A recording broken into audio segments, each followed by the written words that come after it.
हाँ जी स्टूडेंट्स, देखिए आज का हमारा फर्स्ट टॉपिक है difference between adsorption and absorption. Adsorption क्या है? एक सरफेस फिनोमिना है जिसमें एडजॉर्बेट आता है, एडजॉर्ब होता है किसके सरफेस पे? एडजॉर्बेंट के। एब्जॉर्प्शन की बात करें तो ये एक बल्क फिनोमिना है। बल्क का मतलब है लिक्विड के अंदर, बल्क का मतलब है लिक्विड के अंदर का फिनोमिना है ये, ओके। और ये सिर्फ सरफेस का फिनोमिना है, किसी सॉलिड के सरफेस पे आके कोई गैस टिक सकती है, लेकिन इसमें क्या होगा? बल्क में वो चीज प्रेजेंट होगी। मतलब है कोई सॉलिड, फॉर एग्जांपल हमने कॉटन ली है, कॉटन को हमने डिप कर दिया वाटर के अंदर, तो वाटर क्या होगा? कॉटन के अंदर जाएगा ना, बल्क के अंदर। occurs throughout the body of material। ये एक बल्क फिनोमिना मतलब पूरी बॉडी के अंदर होता है उसके, ऐसा नहीं है सिर्फ सरफेस पे होता है, कंप्लीट बॉडी पे होता है। कॉटन सिर्फ बाहर से गीली नहीं होगी, अंदर से भी गीली हो जाएगी, उसको कहते हैं एब्जॉर्प्शन। आगे देखिए, concentration of adsorbent is different on surface of adsorbent than in bulk.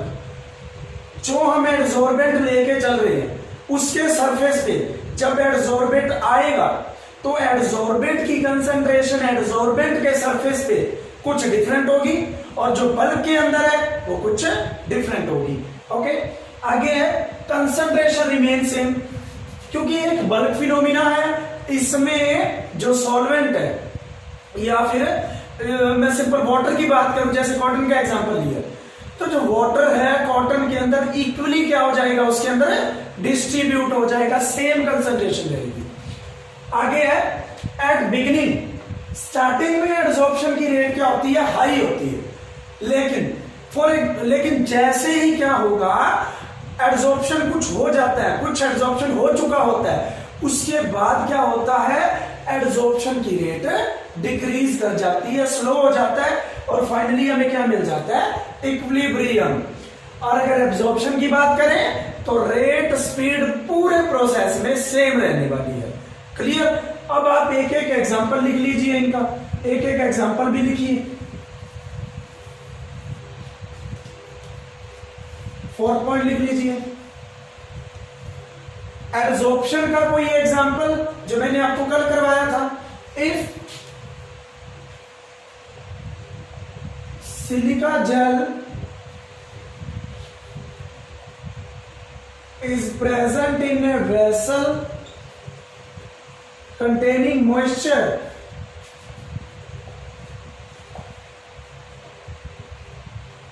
then the air of vessel becomes dry हो जाती है। It means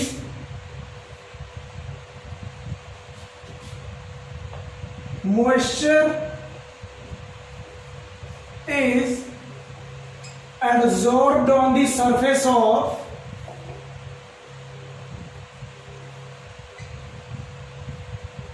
silica gel. Silica gel के सरफेस पे मॉइस्चर एडसॉर्ब हो जाएगा। इसका एग्जांपल क्या बनेगा? एब्जॉर्प्शन का। इफ एनहाइड्रस का मतलब क्या होता है?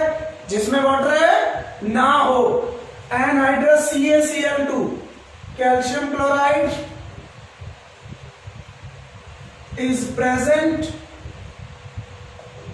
in vessel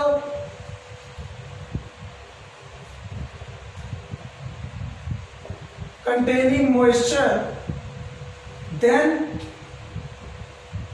ये जो मॉइस्चर है एब्सॉर्ब हो जाता है जिसमें CaCl2, then CaCl2 will absorb the moisture,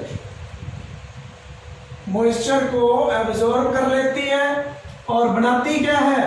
फिर एनहाइड्रस नहीं रहता, वो एनहाइड्रस है जिसमें वाटर ना हो, ये बना लेता है CaCl2.2H2O। ये होते हैं वाटर ऑफ क्रिस्टलाइजेशन, जो डॉट की फॉर्म में लिखे जाते हैं। Water of crystallization dot 2H2O लिख देना है आपने। तो ये एग्जांपल लिख सकते हो एडसॉर्प्शन और एब्जॉर्प्शन का। अब एक डायग्राम के थ्रू समझो आप इसको।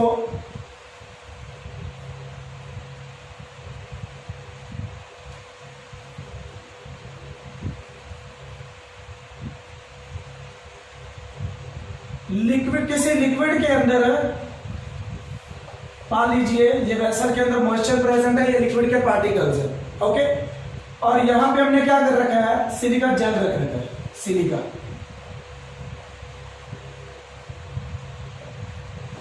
तो ये क्या करेगी, उस मॉइस्चर के पार्टिकल्स को अपने सरफेस पे क्या कर लेगी, एडजॉर्ब कर लेगी। मॉइस्चर के पार्टिकल कहां आएंगे, इसके सरफेस पे आएंगे और ये पूरे वेसल को क्या कर देगी, और ये वेसल क्लोज्ड है, और पूरे वेसल को क्या कर देगी, ड्राई कर देगी। उसकी जो एयर है उसको मॉइस्चर फ्री कर देगी, ड्राई कर देगी, अगर सिलिका जेल है तो। अब देखिए जो एडजॉर्बेट आ रहा है, एडजॉर्बेट कौन है इसमें, वाटर पार्टिकल्स। कहां पे आ रहे हैं वो, सिलिका जेल के सरफेस पे, सिलिका जेल के सरफेस पे। लेकिन अगर आप CaCl2 लेते हो तो ये कहां आएंगे, इसके अंदर आएंगे, समझ रहे हो ना। अगर सिलिका जेल की बजाय क्या लेते हो, CaCl2, तो वाटर के पार्टिकल्स, मॉइस्चर के पार्टिकल कहां आएंगे, इसके अंदर आएंगे। और हम क्या बोलेंगे इसको, बल्क फिनोमिना, और इसको क्या बोलेंगे, सरफेस फिनोमिना। क्लियर है। और इसकी रेट स्टार्टिंग में हाई होती है, जैसे जैसे एक लेयर बन गई, अब दूसरी लेयर जब बनेगी तो पहले वाली लेयर के मॉलिक्यूल दूसरी वाली को क्या करेंगे, रिपेल कर देंगे। तो जैसे जैसे टाइम होता जाता है, रेट ऑफ एडजॉर्प्शन क्या होती है, टाइम के साथ डिक्रीज होती है, जब तक इक्विलिब्रियम अटेन नहीं हो जाता। इक्विलिब्रियम पे रेट ऑफ एडजॉर्प्शन और रेट ऑफ डिसॉर्प्शन क्या रहती है, सेम रहती है। क्या रहती है, सेम। और इसमें क्या होता है, इसमें क्या होता है, ओवरऑल जो रेट है पूरे प्रोसेस के अंदर क्या रहने वाली है, सेम रहने वाली है। नेक्स्ट देखिए कुछ एग्जांपल देखते हैं एडजॉर्प्शन के, एब्जॉर्प्शन के और सॉर्प्शन के। अब सॉर्प्शन क्या होता है, तो ये लिख लीजिए, इफ एडजॉर्प्शन एंड एब्जॉर्प्शन, अरे जैसे रेडॉक्स रिएक्शन होती है ना, जिसमें ऑक्सीडेशन और रिडक्शन इकट्ठी होती है साइमल्टेनियसली, वैसे ही है इसमें एडजॉर्प्शन और एब्जॉर्प्शन इकट्ठा ही होगा। If adsorption and absorption take place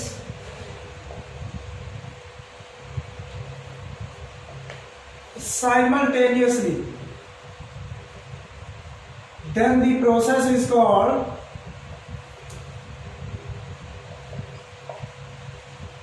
sorption, उसको हम बोलते हैं सॉर्प्शन। एग्जांपल पहले तो इसी का ही लिख लो, जो डाइज होती है ऑर्गेनिक डाई, जैसे कल हमने लिखा था ना methylene blue, dyes gets adsorbed as well as absorbed in a solvent. Next adsorption का एग्जांपल, एक तो अभी लिखा आपने, सिलिका जेल वाला लिख लेना। एक और है, अमोनिया प्रेजेंट है चारकोल की प्रेजेंस में, तो अमोनिया चारकोल के सरफेस पे एडजॉर्ब हो जाएगी। इफ अमोनिया इज प्रेजेंट या ammonia is in contact with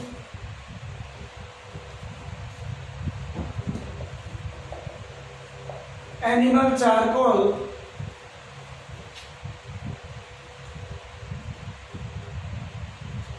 then ammonia is adsorbed on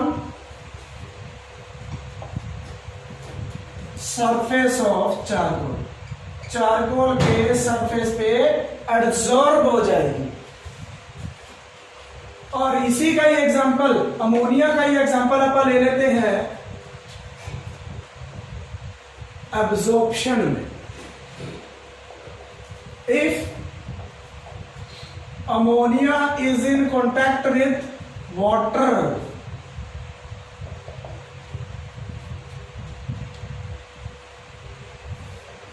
तब होता है एब्जॉर्प्शन, और मिलके क्या बनाते हैं, then absorption of ammonia occurs। कौन एब्जॉर्ब कर लेता है? Water and form ammonium hydroxide NH4OH। तो ये एब्जॉर्प्शन का एक एग्जांपल हुआ। एक अभी मैंने पहले दिखवा दिया था, एनहाइड्रस कैल्शियम क्लोराइड का डिफरेंस में 2 हो गए, इसके भी 2 एग्जांपल हो चुके हैं। और एक ऑप्शन का हो चुका है कि ऑर्गेनिक डाइज जो होती हैं वो एडजॉर्ब भी होती हैं, एब्जॉर्ब भी होती हैं। Okay, in the presence of आप सॉल्वेंट लिख सकते हो या सम कॉटन फाइबर भी लिख सकते हो। ठीक, नेक्स्ट टॉपिक देखिए, positive adsorption and negative adsorption. अब देखिए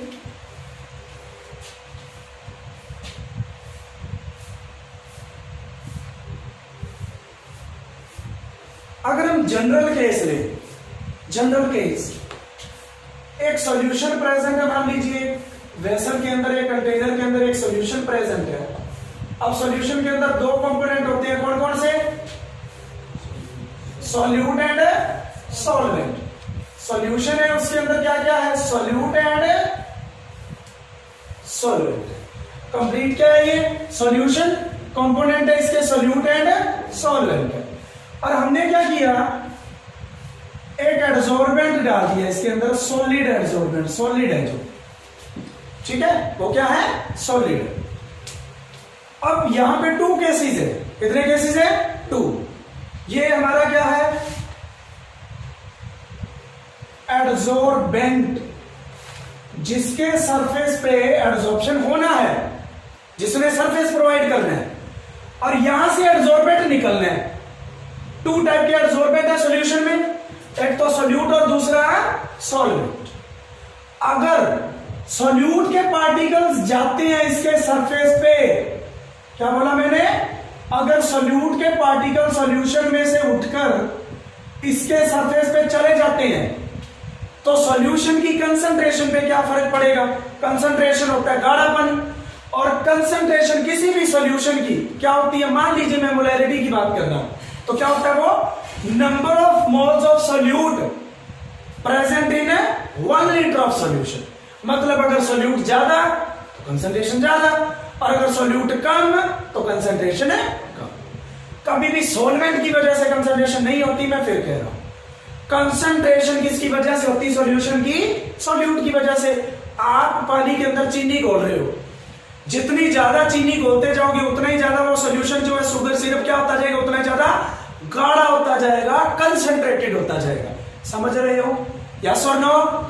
उतना ज्यादा गाढ़ा होता जाएगा। मतलब सॉल्यूशन की कंसंट्रेशन किसके बेस पे? सिर्फ और सिर्फ सॉल्यूट के अमाउंट के बेस पे।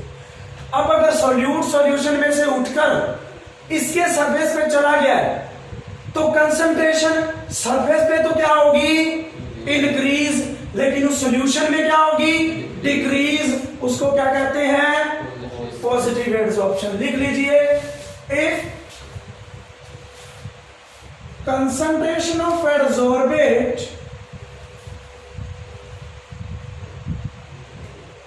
is greater on the surface of adsorbent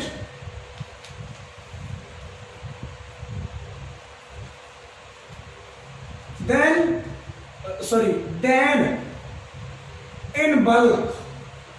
bulk का मतलब समझते हो?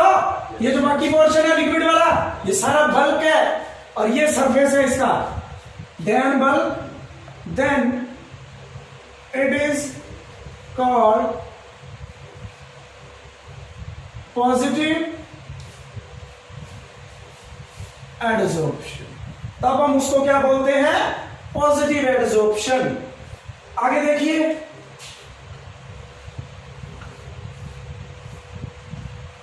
Negative adsorption.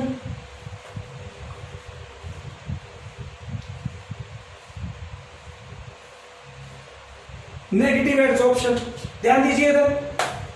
अगर क्या होगा, सॉल्वेंट के मॉलिक्यूल यहां से उठ के इसके सरफेस पे चले जाएं, सॉल्यूशन में से कौन जाए? सॉल्वेंट जाए, और पीछे क्या रह जाए? Pure solution. तो कंसंट्रेशन अब इस बार बल्क में बढ़ी है और इसके सरफेस पे सॉल्वेंट गया है, और सॉल्वेंट की वजह से तो कंसंट्रेशन होती नहीं। मतलब इस बार कंसंट्रेशन बल्क में बढ़ गई और सरफेस पे कम होगी। तो लिख लीजिए, if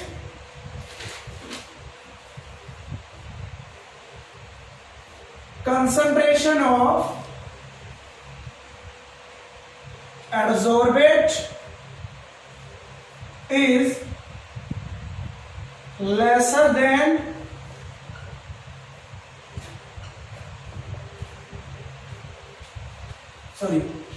concentration of adsorbate on the surface is, surface किसका, एडजॉर्बेंट का, वो भी लिख लेना, ऑफ एडजॉर्बेंट का is lesser than concentration in bulk, then it is called negative adsorption, negative adsorption.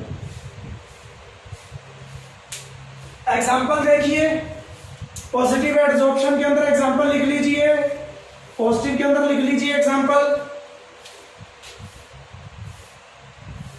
If concentrated KCl is present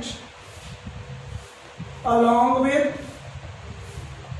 blood charcoal, blood के अंदर जो चारकोल है, ब्लड चारकोल, देन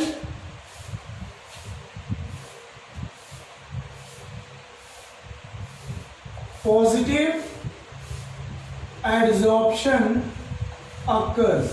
देखिए कंसंट्रेटेड है तो सोल्यूट ज्यादा है, और सोल्यूट उठ के इसके सरफेस पे चला जाएगा ब्लड चारकोल के, तो क्या होगा, पॉजिटिव। और अगर हम KCl ले ही डाइल्यूट लें, इफ एग्जाम्पल लिख लीजिए, dilute KCl is present along with blood charcoal, then negative adsorption occurs। तब क्या होगा, नेगेटिव एडजॉर्प्शन होता है। क्यों, क्योंकि डाइल्यूट KCl है, क्या करेगा, डाइल्यूट के अंदर क्या, किसका अमाउंट ज्यादा है, वाटर का, सॉल्वेंट का। इस बार क्या होगा, सॉल्वेंट के मॉलिक्यूल इसके सरफेस पे चले जाएंगे, मींस कंसंट्रेशन बल्क के अंदर बढ़ जाएगी, सरफेस पे कम हो जाएगी, नेगेटिव एडजॉर्प्शन। देखिए भी मोस्ट इंपॉर्टेंट टॉपिक है, मोस्ट इंपॉर्टेंट इस चैप्टर का, factors affecting adsorption of gas bye solid. Adsorbent कौन है, गैस, एडजॉर्बेंट कौन है, सॉलिड। फिक्स है भाई, लिक्विड या सॉलिड चेंज नहीं करना। Factors affecting adsorption of gas bye solid. Solid हमारा एडजॉर्बेंट है जो सरफेस प्रोवाइड करेगा, जिसके सरफेस पे गैस ने आना है। कौन कौन से फैक्टर है, सबसे पहला है नेचर ऑफ गैस बीइंग एडजॉर्ब्ड। जिस गैस ने एडजॉर्ब होना है उसका नेचर कैसा है, तो ये डिपेंड करेगा उस गैस के क्रिटिकल टेम्परेचर पे। क्रिटिकल टेम्परेचर जैसे कहते हैं ना, क्रिटिकल कंडीशन, लास्ट ईयर के बाद कुछ भी कंडीशन अप्लाई कर दो बस बचने वाला नहीं है, तो वही चीज है critical temperature. It is a temperature above which a gas can not be liquefied howsoever high pressure में बी अप्लाइड। क्योंकि एक गैस लिक्विफाई तभी होती है जब ज्यादा से ज्यादा हम क्या अप्लाई करते हैं, प्रेशर। किसी गैस को लिक्विफाई करना हो, हम हाई प्रेशर के साथ उसको क्या करते हैं, कंडेंस करते हैं। क्या करते हैं, कंडेंस करते हैं। जैसे LPG सिलेंडर के अंदर फिल कर रखा होता है बहुत ही हाई प्रेशर। लेकिन अगर एक ऐसा टेम्परेचर पहुंच जाए जिसके बाद आप जितना भी मर्जी आप हाई प्रेशर अप्लाई कर दो, वो लिक्विफाई ना हो, उसको हम कहते हैं क्रिटिकल टेम्परेचर। तो क्रिटिकल टेम्परेचर जो होता है वो रिलेटेड किसके साथ होता है, इंटरमोलिक्यूलर फोर्स के साथ। किसी गैस के लिए जितना ज्यादा क्रिटिकल टेम्परेचर है उतनी ही ज्यादा उसकी इंटरमोलिक्यूलर फोर्स है। किसके साथ है, गैस का एडजॉर्बेंट, और किसके साथ है, एडजॉर्बेंट के साथ उतनी ज्यादा उसकी इंटरमोलिक्यूलर फोर्स होती है, और उतना ही बढ़िया वो एडजॉर्प्शन होता है। क्योंकि फैक्टर्स अफेक्टिंग पढ़ रहे हैं हम कि किसमें एडजॉर्प्शन फास्ट होगा और किसमें स्लो होगा। एग्जांपल देखते हैं, एडजॉर्बेंट अपन फिक्स कर रहे हैं 1 ग्राम ऑफ चारकोल, क्या फिक्स किया हमने? 1 ग्राम ऑफ चारकोल। उसके सरफेस पे डिफरेंट डिफरेंट गैसेस लेके आनी हमने। SO2 इसका क्रिटिकल टेम्परेचर सबसे ज्यादा है 430। इसका मतलब अगर ये मैं चारकोल मान लूं और इसके सरफेस पे एक लेयर किसकी लेके आऊं, हाई प्रेशर अप्लाई करके SO2 की, और एक लेयर अगर मैं दूसरे गैस में लेके आऊं CO2 की, तो ज्यादा एड्सॉर्प्शन किसका होगा? SO2 का। आंसर क्या लिख के आओगे? Because it's critical temperature is greater than CO2, greater the critical temperature, higher will be the intermolecular forces between gas and solid adsorbent। तो देखिए जैसे जैसे क्रिटिकल टेम्परेचर डिक्रीज हो रहा है, हीलियम का बिल्कुल ही कम है 20 ऑलमोस्ट, तो क्या होगा? उसका एड्सॉर्प्शन सबसे क्या होता है? कम होता है। तो एड्सॉर्प्शन जो है वो सिर्फ और सिर्फ किस पे यहां डिपेंड कर रहा है? क्रिटिकल टेम्परेचर पे। जितना ज्यादा क्रिटिकल टेम्परेचर है उतनी ज्यादा उसकी इंटरमोलिक्यूलर फोर्सेस होने वाली है। और इंटरमोलिक्यूलर फोर्सेस फर्दर किस पे डिपेंड करती हैं? फर्स्ट पोलैरिटी और सेकंड मॉलिक्यूलर मास। ये पोलर भी है क्योंकि सल्फर के बैलेंस में कितने होते हैं? 6। 2 ऑक्सीजन किस बॉन्ड से जुड़ते हैं? डबल बॉन्ड से, और एक क्या रह जाता है? ये लॉन पेयर। तो कैसा स्ट्रक्चर बना इसका? बेंट शेप बनती है, और बेंट शेप वालों की पोलैरिटी होती है। क्लियर है? लेकिन अगर मैं बात करूं CO2 की, तो CO2 कार्बन के बैलेंस में 4, 2 ऑक्सीजन जुड़ गए ऐसे। कौन सा स्ट्रक्चर है ये? लीनियर। ये बेंट, बेंट वाला क्या है? पोलर। और ये क्या, इसको हम क्या गिनेंगे? भले ही इसके अंदर क्या है? Partial positive partial negative create हो रहा है, लेकिन डाइपोल मोमेंट की डायरेक्शन पॉजिटिव टू नेगेटिव इधर, पॉजिटिव टू नेगेटिव इधर, 180 का एंगल बना। एक इधर खींच रहा है, किधर खींच रहा है? कैंसल। तो क्या गिनेंगे इसको? Non polar गिनेंगे। पोलैरिटी होते हुए भी नॉन पोलर है इसके स्ट्रक्चर की वजह से। और इसमें क्या होने वाला है? लॉन पेयर इधर खींचता है और ये दोनों इधर खींचेंगे। नेट क्या होगा? इनवर्ट पुल। लेकिन जितना लॉन पेयर ऊपर खींच रहे उतना ये नीचे नहीं खींचते, नीचे ज्यादा है, तो इसीलिए कुछ ना कुछ पोलैरिटी होती है, कैंसिल नहीं होती, पोलर है। तो जो पोलर है उसकी इंटरमोलिक्यूलर फोर्सेस क्या होती है? ज्यादा होती है। क्या होती है? ज्यादा होती है as compare to non polar. तो ये जो सारे आ रहे हैं स्टार्टिंग के अंदर, ये पोलर वाले हमने, हालांकि क्लोरीन भी क्या है? नॉन पोलर, क्योंकि क्लोरीन क्लोरीन किस पे पार्शियल पॉजिटिव, किस पे पार्शियल नेगेटिव। इसमें फिर किसके बेस पे बताते हो? मास के बेस पे, मोलिकुलर मास के बेस पे। तो दोनों फैक्टर कंबाइन लेके चलने हैं। कौन कौन से? पोलैरिटी और सेकेंडली मोलिकुलर मास। दोनों फैक्टर कंबाइन करके ये टेबल बनेगी। ओके, तो सल्फर डाइऑक्साइड मास भी ज्यादा है, पोलैरिटी भी ज्यादा है, और हीलियम साथ ही कोई नहीं है, तो किस पे पार्शियल पॉजिटिव, किस पे पार्शियल नेगेटिव हम नहीं बता सकते। बहुत ही लाइटर गैसेज हैं ये, बहुत ही लाइटर गैसेज हैं। और हमने क्या करना है? एक सॉलिड एडसोर्बेंट के सरफेस पे तो गैसेज लेके आनी है, और ये तो हवा में उड़ती हैं। देखे होंगे बैलून हाइड्रोजन और हीलियम से फिल्ड होते हैं, वो तो हवा में उड़ जाते हैं। उनको सरफेस पे एक जगह टिकाना तो बहुत मुश्किल है। क्यों? क्योंकि इनका क्रिटिकल टेम्परेचर बहुत ही कम होता है। सेकंड फैक्टर देखिए टेम्परेचर। कल हमने पढ़ा था कि एड्सॉर्प्शन एक एक्सोथर्मिक प्रोसेस है। गैस एड्सोर्बेट, लिखिए साथ साथ इसको, प्लस सॉलिड किसका काम करे? एड्सोर्बेंट का। Equilibrium,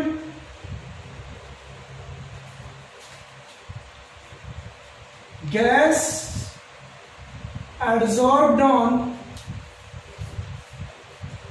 solid surface plus heat produce होती है। क्यों? क्योंकि एक्सोथर्मिक प्रोसेस है। इस डायरेक्शन में क्या हो रहा है? एड्सॉर्प्शन, क्योंकि इस डायरेक्शन में गैस सॉलिड के सरफेस पे आकर टिक रही है, एड्सॉर्प्शन। वापिस जाएं डी ऑप्शन, बनाइए इसको।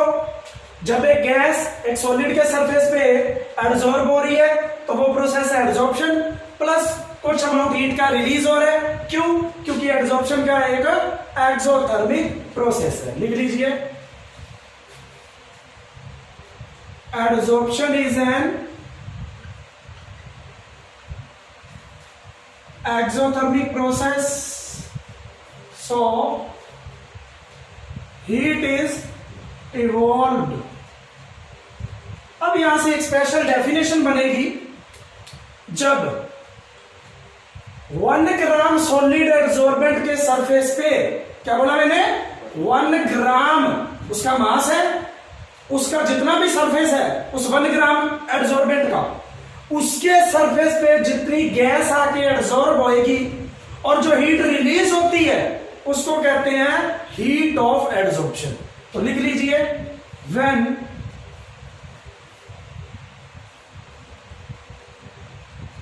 Heat is evolved during absorption of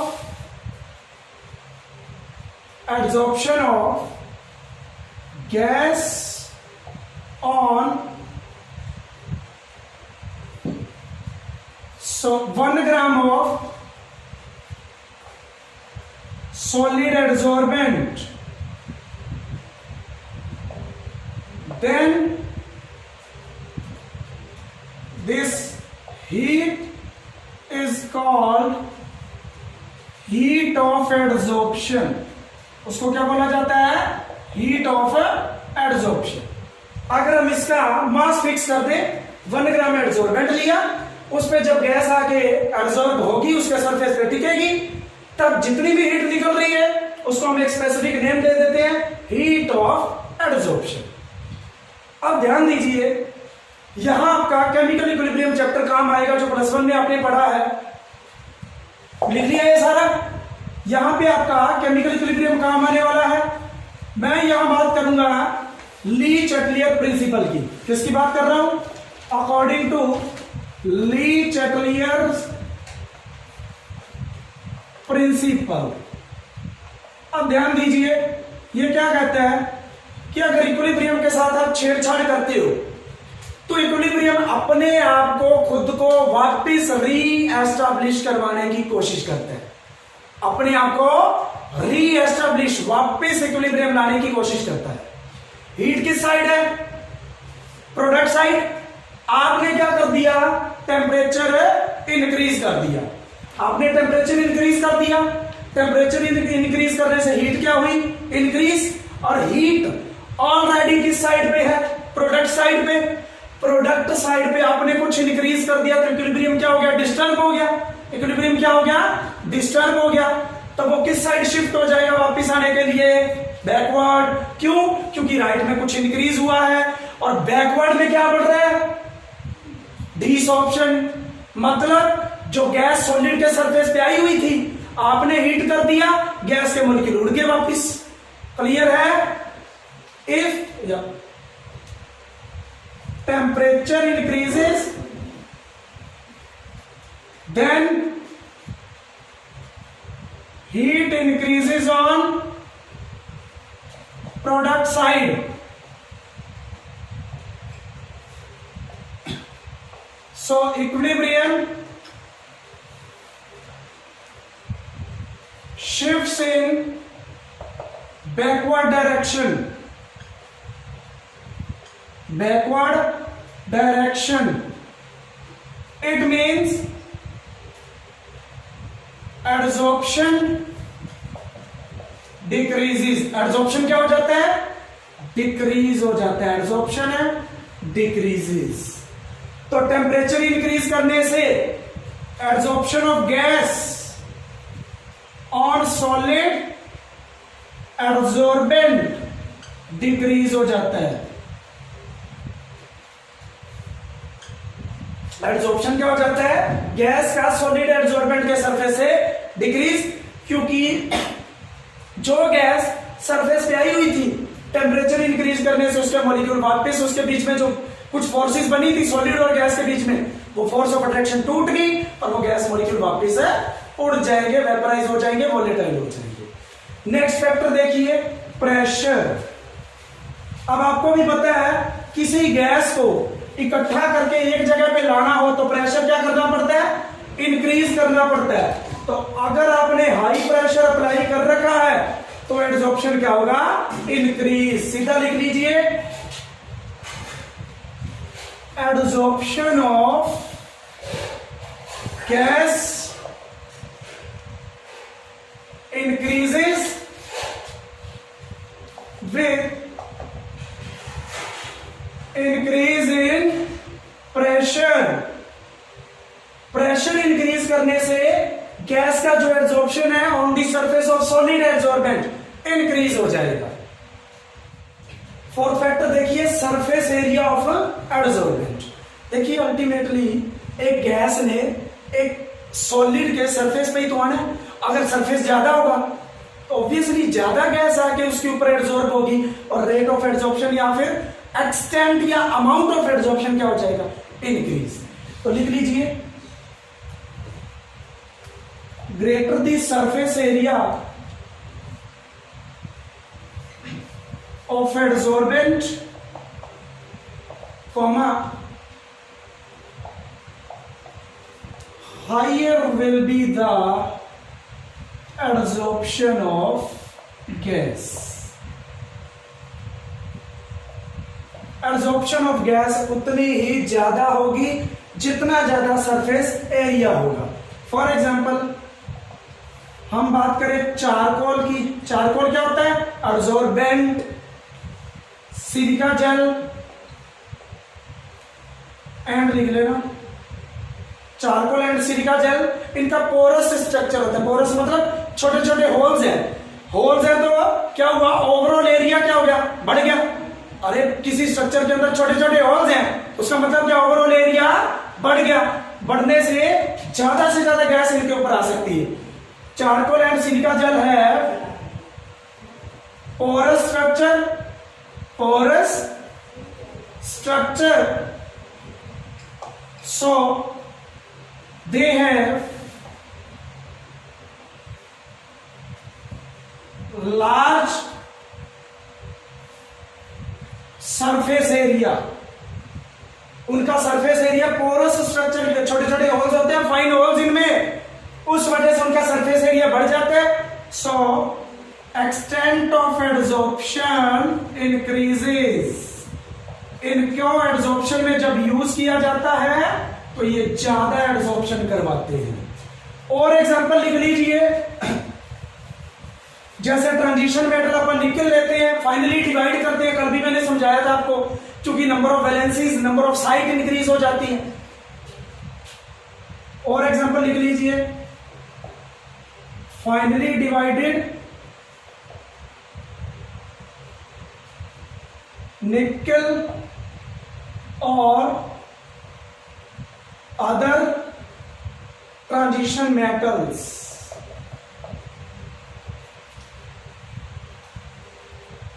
also have large surface area। Surface area उनका भी ज्यादा होता है, इसका मतलब एड्सॉर्प्शन इस पे भी क्या होता है, ज्यादा होता है। एरिया इंक्रीज करना है कैसे, उसको छोटे छोटे पीसीस के अंदर कट कर दो या फिर फाइनली उसका पाउडर बना दो। जितना ज्यादा पाउडर बनाओगे, जितने ज्यादा छोटे छोटे टुकड़े करोगे, सरफेस एरिया बढ़ता है, नंबर ऑफ एक्टिव साइट बढ़ती है, नंबर ऑफ वैलेंसीज बढ़ती है, ज्यादा से ज्यादा एड्सॉर्बेंट के मॉलिक्यूल आके टिक सकते हैं वहां पे और एड्सॉर्प्शन का एक्सटेंट या अमाउंट इंक्रीज हो सकता है। लास्ट फैक्टर देखिए students, activation of solid adsorbent. आपके पास जो सॉलिड एड्सॉर्बेंट है जिसपे गैस ने आके एड्सॉर्ब होना है, आप उसके सरफेस को क्या कर दो, एक्टिवेट कर दो। अब एक्टिवेट करने का मतलब क्या, आप सरफेस एरिया इंक्रीज कर रहे हो। सरफेस एरिया इंक्रीज करने के मेथड कौन कौन से हैं, 3 मेथड है, जिनमें से सेकंड में आपको बता चुका हूं। आप उस एड्सॉर्बेंट को छोटे छोटे पीसीस के अंदर डिवाइड कर दो जिससे सरफेस एरिया इंक्रीज हो जाता है। या फिर आप क्या करो, by making the surface of adsorbent rough. Surface जो एडसॉर्बेंट का सरफेस है उसको अगर आप रफ कर देते हो तो भी बढ़िया एडसॉर्प्शन होता है। आपने देखा होगा जब पेंट किया जाता है किसी दीवार को या किसी दरवाजे को, तो रेत जो होता है सैंड पेपर, जिसको अपन रेड मार भी कहते हैं, सैंड पेपर के साथ उसको अच्छे से उसके सरफेस को क्या किया जाता है, रफ किया जाता है, ताकि जो पेंट के पार्टिकल्स है, पेंट के मॉलिक्यूल्स हैं, वो उस वॉल या फिर उस डोर के साथ अच्छे से चिपक के रहे, उनका एडसॉर्प्शन है अच्छे से हो सके। क्लियर है? तो आपने क्या करना है, मैकेनिकल रबिंग करनी है। मैकेनिकल रबिंग मतलब सैंड पेपर के साथ अच्छे से उस सरफेस को रब करना है। या फिर आपने देखा होगा घरों में जो वॉल पुट्टी करते हैं तब भी वो क्या करते हैं, अच्छे से उस वॉल को रफ बनाते हैं, छोटे छोटे उसके अंदर खड्डे बना देते हैं, छोटे छोटे, ताकि जो वॉल पुट्टी है बढ़िया से उस वॉल के अंदर फिट आ जाए, उसके सरफेस पे अच्छे से उसकी बॉन्डिंग बन जाए। नेक्स्ट है by removing the gas is already present. हमने सॉलिड पे गैस लेके आ गई है, हो सकता है किसी सॉलिड पे पहले से कोई गैस प्रेजेंट हो, तो आप उस गैस को क्या करो, रिलीज करो वहां से। जैसे चारकोल को एक्टिवेट किया जाता है। चारकोल क्या होता है, देखो चारकोल ना अगर वैसे भी पड़े ना कुछ गैसेस वो एब्जॉर्ब कर लेता है। तो जब भी चारकोल को यूज करने सीधा नहीं यूज किया जाता, सबसे पहले इसको एक्टिवेट किया जाता है। कैसे? आपने इसको सुपर हीटेड स्टीम के अंदर, स्टीम भाप, सुपर हीटेड स्टीम के अंदर इसको हीट करना है। टेम्परेचर कितना रखना होता है, 600 केल्विन, लिख लेना, 600 केल्विन से लेकर 1200 केल्विन तक, 600 केल्विन से 1200 केल्विन टेम्परेचर तक आपने चारकोल को हीट करना है सुपर हीटेड स्टीम की प्रेजेंस में। तो चारकोल पे जो पहले से गैसेज है वो उड़ जाएंगी, वोलेटाइल हो जाएगी, वेपराइज हो जाएंगी। तब चारकोल क्या हो जाता है, हमारे लिए एक्टिवेट हो जाता है, मतलब अब कोई भी गैस इसके सरफेस पे आने के लिए रेडी है। तो आज के लेक्चर में इतना ही है। अब करना difference between adsorption and absorption. Positive adsorption क्या होता है, नेगेटिव एडसॉर्प्शन क्या होता है, एक एक एग्जांपल एडसॉर्प्शन, एब्जॉर्प्शन और सॉर्प्शन का, और फैक्टर अफेक्टिंग एडसॉर्प्शन 5 फैक्टर हमने डिस्कस किया। Chromatographic analysis, softening of hard water, the cleansing action of soaps, and purification of water are all surface-mediated chemical processes. In these examples, the reactions occur at the surface. The branch of chemistry that deals with the study of the phenomena that occurs on the surface or interface, that is, at the boundary separating two bulk phases, is known as surface chemistry. An interface is a surface that forms a common boundary between two different phases, such as an insoluble solid and a liquid, two immiscible liquids, or a liquid and an insoluble gas. The two bulk phases refer to the pure compounds or solutions involved in the reaction. The interface is represented by putting a hyphen or slash between the two bulk phases involved. For example, solid-liquid or solid/liquid. Surface chemistry is an important branch of chemistry as a number of phenomena like dissolution, crystallization, corrosion, heterogeneous catalysis, and electrode processes occur at an interface. Let us consider two molecules, one present in the bulk and the other on the surface of the liquid phase.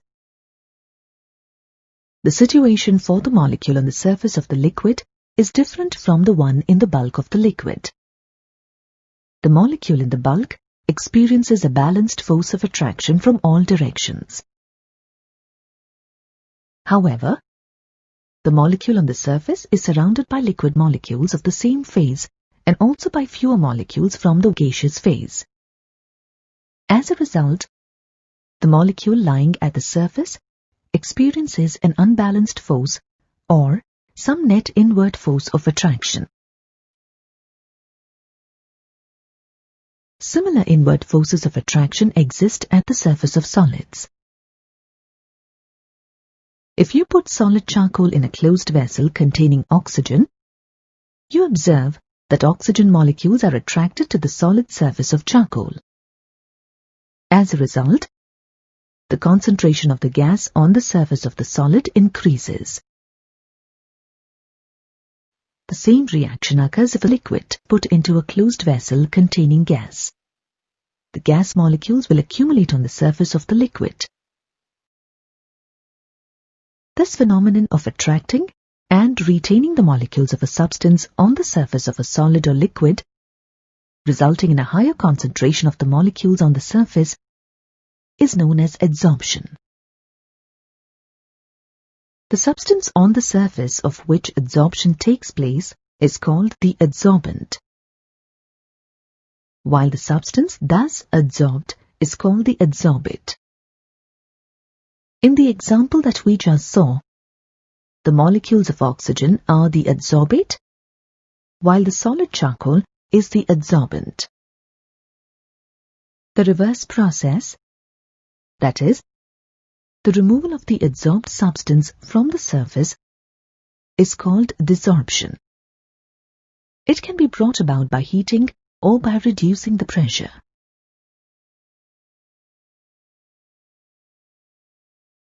The adsorption of a gas on the surface of a metal is called occlusion. For example, hydrogen is adsorbed on the surface of nickel or palladium. It is important to note that adsorption is a surface phenomenon. Hence, greater the surface area of the adsorbent, greater is the extent of adsorption. Thus, finely divided metals and substances with porous structure are good adsorbents as they provide large surface area.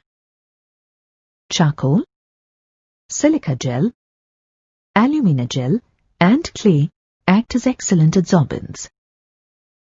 Let's look at some examples of adsorption. While clarifying sugar, an aqueous solution of raw sugar is passed over beds of animal charcoal. The animal charcoal adsorbs the undesirable colors, and a colorless sugar solution is obtained. When delicate electronic equipment is stored, silica gel is used as a dehumidizer, since it makes the air dry by adsorbing the water molecules present in it. Let's look at one more example. Add some activated animal charcoal to a dilute solution of an organic dye, methylene blue. Stir the solution thoroughly, and then filter it. You will find that the filtrate thus obtained is colorless. This is due to the adsorption of the dye on the surface of the animal charcoal. It is very important to note that adsorption and absorption are two different phenomena. Let's look at how they are different. The term adsorption refers to the attraction and retention of the molecules of a substance only on the surface of a solid or liquid, while absorption refers to the passing of a substance through the surface into the bulk of a solid or liquid. Adsorption is a surface phenomenon, whereas absorption is a bulk phenomenon, and the substance is uniformly distributed throughout the bulk. Let us understand this difference through an example. If a piece of chalk is dipped in a solution of ink and then broken, it is found that the actual pigment, the ink, is present only on the surface of the chalk and has not moved into the bulk of the solid. However, the solvent in which the pigment was present has uniformly passed into the bulk of the solid. Thus, the color component of the ink has undergone adsorption, while the solvent has been absorbed by the chalk.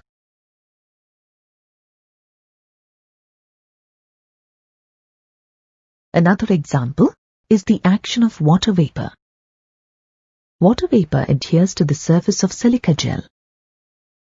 This is an example of adsorption, since the molecules are retained on the surface of the adsorbent. However, if we place calcium chloride in a closed vessel containing water vapor, calcium chloride absorbs water vapor and forms hydrated calcium chloride. This is an example of absorption, because water passes through the solid surface of calcium chloride. Sometimes, adsorption may be followed by the dissolution of the adsorbate in the adsorbent. This means that first, the material appears on the surface of the adsorbent and then passes into its bulk. When the two processes occur simultaneously, it is known as sorption. Dyeing fiber is an example of sorption. Dyes get absorbed as well as absorbed on cotton fibers. Let us now look at the thermodynamic aspect of adsorption. Adsorption is accompanied by a decrease in the residual forces of the surface. This implies that some energy is released when the molecules of the adsorbate get attracted to the surface of the adsorbent. That is, the change in enthalpy, delta H, is negative for the process. Also, the degree of freedom of the adsorbate decreases upon adsorption, which means that the change in entropy, delta S, is also negative for the process. We know that for any thermodynamic process to be spontaneous, the Gibbs free energy change, delta G, must be negative.